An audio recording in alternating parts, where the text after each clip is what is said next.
Salam alaikum, chers internautes. Bienvenue sur votre émission les 50 outils de l'infirmière. Comme nous l'avons fait ça sur rek muy amé toujours ci Show Actu TV chaque jeudi. Bélé passé ñu nekkoon ak yéen ci thème bu am solo muy l'accueil du malade grave, plus particulièrement dans les traumas maanaam ñi nga xamante ne dañuy am accident ñu ñëw dans le milieu hospitalier nan lañ leen war a taxawoo taxawaay bi nga xamante ne moo wax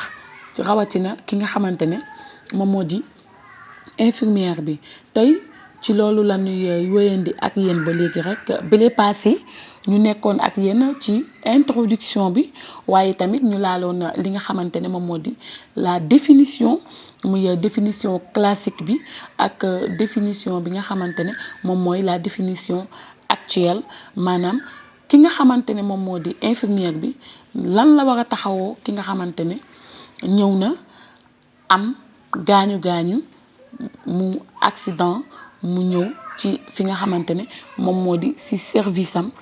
nan la ko war a taxawoo ci loolu la ñuy waxtaanee moom la ñuy wéyandi ak yéen ba léegi rek waaye balaa boobu damay nuyu bu baax a baax képp koo xamante ne rek yaa ngi ñuy seetaan ci Show Actu TV di nu bàyyi xel di wax ne gis nañ commentaire yi gis nañ aussi taxawaay bi ngeen xam ne am ngeen ko ci sunu plateforme yi que ça soit Facebook que ça soit TikTok que ça soit aussi Instagram ñu ngi leen di jaajëfal bu baax a baax di wéyandi ak yéen rek di wax ne seen qualité gis nañ ko ak seeni fidélité di leen di ñaanal jàmm waaye nag di nuyu bu baax a baax ki nga xamante ne rek moom moo di Souleymane Samb mi nga xamante ne rek moom ku baax ku yeween ñu ngi lay nuyu bu baax a baax di wax ne ñu ngi lay jaajëfal bu baax a baax ci suivre bi nga xamante ne rek yaa ngi koy suivre Show Actu TV kon nag ñu dem ci li nga xamante ne moom moo di deuxième partie bi muy toujours accueil du patient grave ba léegi ñu jëloon exemple ci trauma yi léegi nag dañuy ñëw ci li nga xamante ne moom moo di en pré-hospitalière en pré-hospitalière ça veut dire que nee na le malade mën na nekk enjeu du traumatisme grave mais la gravité des lésions ne s'additionne pas mais se multiplie ñu ne aussi sous-estimation piège mortel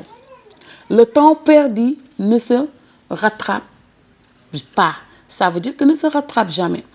en plus ñu ne aussi toujours en pré-hospitalière ñu ne les moments favorables pour intervenir passent donc dans ce moment-là on peut dire que la mort survient si on a trop différé toujours si pré-hospitalière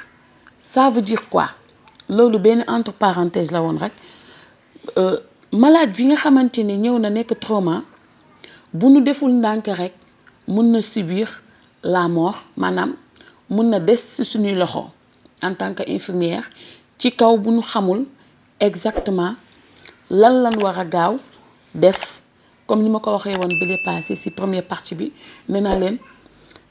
un infirmière ou bien une infirmière doit être capable de prendre en charge immédiat bépp malade bu ñëw ci service am nekk un trauma wala mu nekk quel que soit malade bu mu mënta doon ñëw ci service urgence bi accueil bi dafa am solo mais toujours avec la complicité du médecin urgentiste encore une fois bu leen ko di fàtte parce que tout le temps rek médecin bi moom moo la war a digal moom moo la war a tere waaye tamit yow en tant que infirmière dafa am taxawaay boo xamante ne moo la wax ci malade boobu nga xamante ne ñëw na fekk si la accueil bi nga ko war a accueillir léegi nag ñu ñëw ci li nga xamante ne moom moo di dès l'arrivée du malade maanaam malade bi bu ñëwee ki nga xamante ne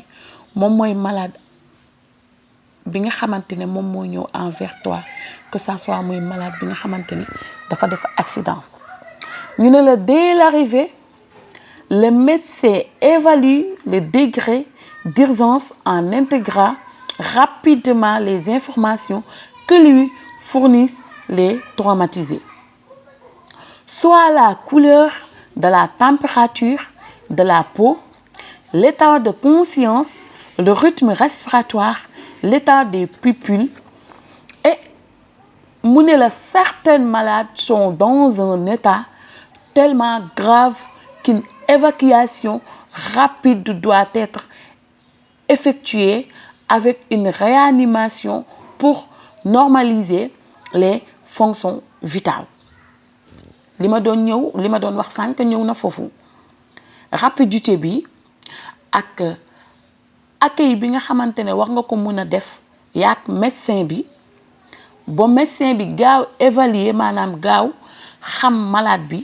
lan moo ko dal waaye pour loolu médecin bi li muy njëkk a xool ci ki nga xamante ne moom moo di malade accidenté bi mooy day xool maanaam yaxamu malade bi nu mu mel couleur bi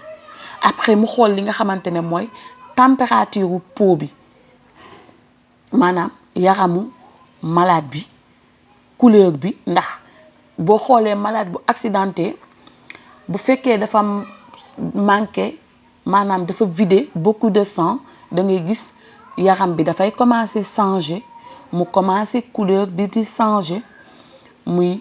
weex muy am beneen couleur yaram léegi étant conscience maanaam ñu xool ndax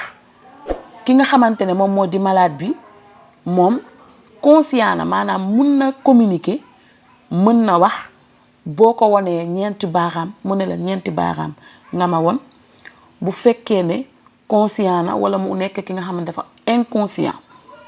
loolu yëpp da nga ko war a xool rythme respiratoire bi moo di nga xool ndax noyeem bi baax na wala dafa am ay lenteur wala loolu yëpp médecin bi moom moo koy évaluer waaye tamit xool état des pulses maanaam ndax mu ngi réagir ndax baaraam yi mu ngi fonctionner ndax tànk bi mun na ko yëkkati ndax mun na yëkkati loxo yi ndax mu ngi fonctionner carrément waaye tamit ñu ne la aussi certains malades sont dans un état tellement grave mooy ñi nga xamante ne duñu mënal seen bopp dara duñu mën a wax duñu mën a def duñu mën dara dans ce cas dañuy soxla li nga xamante ne moom moo di un médecin réanimateur boobu moom mooy ñëw immédiatement évaluer ko xool normaliser ko surtout li nga xamante ne moom moo di les fonctions vitales am ndax mu ngi dox wala dafay aajowoo mu dem directement au niveau de la réanimation wala day dem immédiatement au niveau du bloc opératoire. Donc di leen di wax ne rek yéen a ngi seetaan ba léegi rek les 50 outils de l'infirmière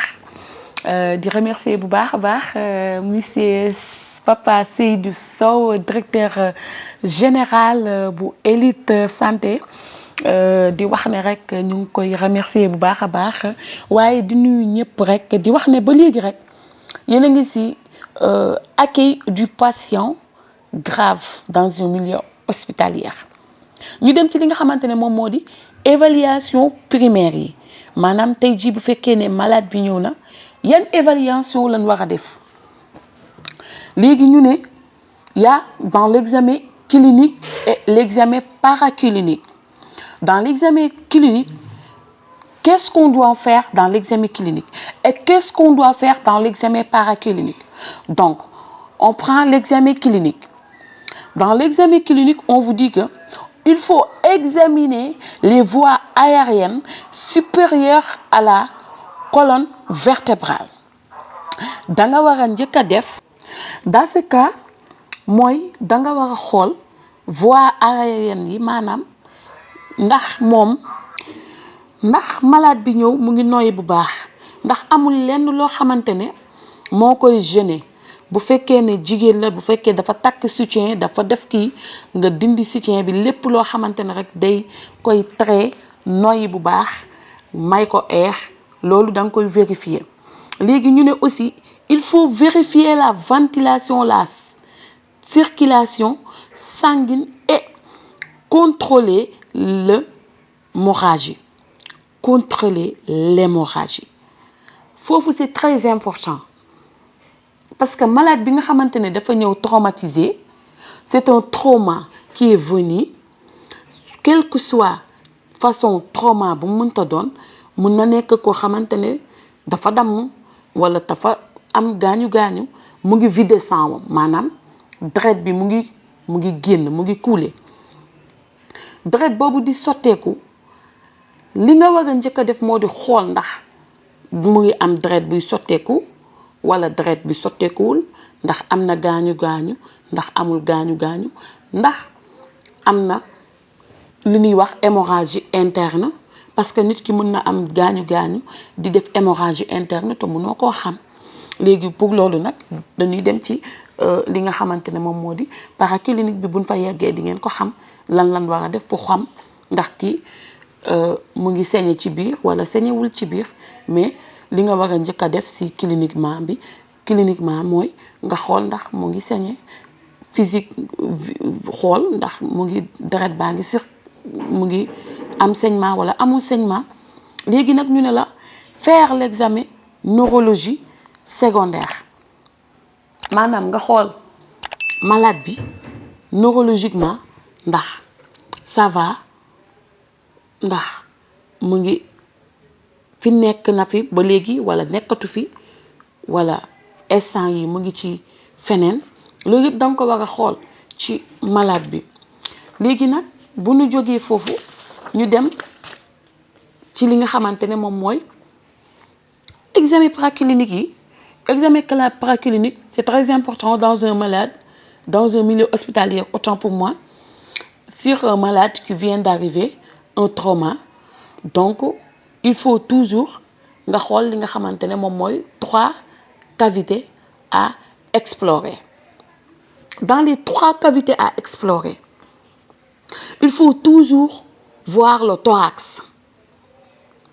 Très important, le thorax.